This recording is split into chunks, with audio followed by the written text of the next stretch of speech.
Okay, so let's talk about a social media algorithm.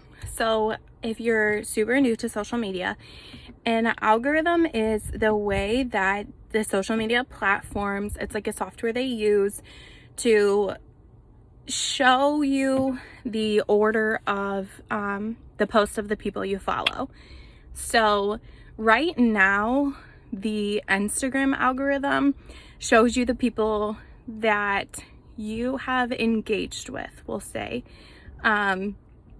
most recently. So if you just started following someone or someone just popped back up on your news feed, like almost organically, that is because you have engaged with at least their last 3 posts or interacted with it. So when I was doing some research for this little social media Saturday tip, Sprout Social actually did a lot of articles, honestly, on the topic of algorithms. Now, Instagram is owned by Facebook. I think a lot of us know that. So their algorithms are very much the same. They're a lot equal. They're a lot like each other, meaning they, in 2016, incorporated something in their algorithms called friends and family. And so that means you see the users or your followers or the ones you follow that you engage the most with.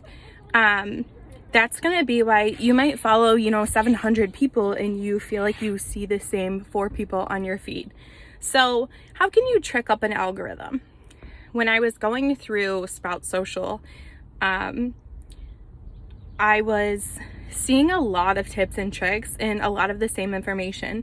So to kind of dig this up and make it a little easier for you guys, the top tricks, you could call it, were to use your Instagram stories.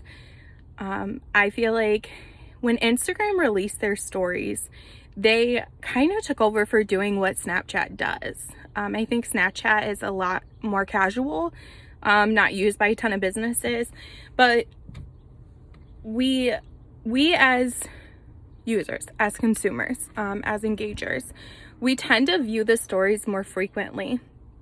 They tend to be more engaging. They tend to have more action in them. They tend to be videos. Stories are easy to just put on and tap through and listen through while you're doing something else.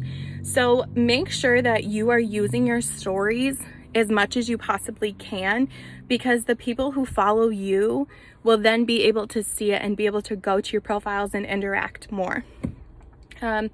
Also, make sure that your images that you're sharing or your videos you're sharing, whether it's on your stories or it's on your live feed, make sure that they are of high quality and a good resolution. A poor quality image isn't going to catch someone's eye as much as a great quality image will. That's just something that I think I've mentioned before in another video, but making sure that the quality of your images are as high and sharp as you can get them to be. Also, going live, they say, is another little trick to get like more followers or to get your followers to engage more with your post. Usually Instagram or even Facebook will send you a notification when someone you're following has went live. So that it'll get people to draw in. Also, if you're gonna go live, make sure you tell your followers. Like, make sure at some point you've posted like, hey, going live Thursday at 4 p.m. Central Time. Make sure you put the date in there, make sure you put the time, and make sure you put the time zone. Because 7 o'clock in Central Time is different than Pacific and Eastern. So make sure that you're putting time zones on things, especially if you're a business or handling a business's accounts. What else did they say? They also said to share videos. Even on your live feed, share your videos more, because people will engage with them. People will stop and listen or stop and view. As long as it's for 3 seconds, especially on Facebook, I know from doing the analytics, as long as they view it for 3 seconds, it still counts as a hit. It still counts within your engagement polls. So, yeah, and then using hashtags. Hashtags is a video that I think we should really dive into and get to know a lot more about. But hashtags are really important. It's more easier to find someone more easier. I don't know if that's a word, but you can find people easier with hashtags. You can search a hashtag. There's a hashtag for almost everything out there. If you'll notice, like in everything I post, it's hashtag Kaya Designs. I hashtag my name and then whatever it is. And then if it's a social media Saturday post or a website Wednesday, you know, kind of whatever it is. Making sure you're finding the hashtags. A quick tip if you're going to lean more on the hashtag things, use the ones that have a lot, but the most unique ones are going to be the easiest to find you on. Because if you, I don't know, like Motivation Monday, right? Or Women Crush Wednesday, that's a huge one, right? Women Crush Wednesday has to have millions of uses by now, whereas KI Designs will only have less than 100. Like, it'll be easier if someone goes into discovery and searches that hashtag to find you.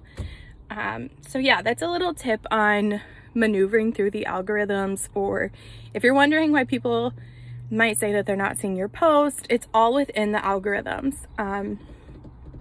I didn't dig into LinkedIn algorithms. If you'd like me to dig into them, let me know and I definitely will.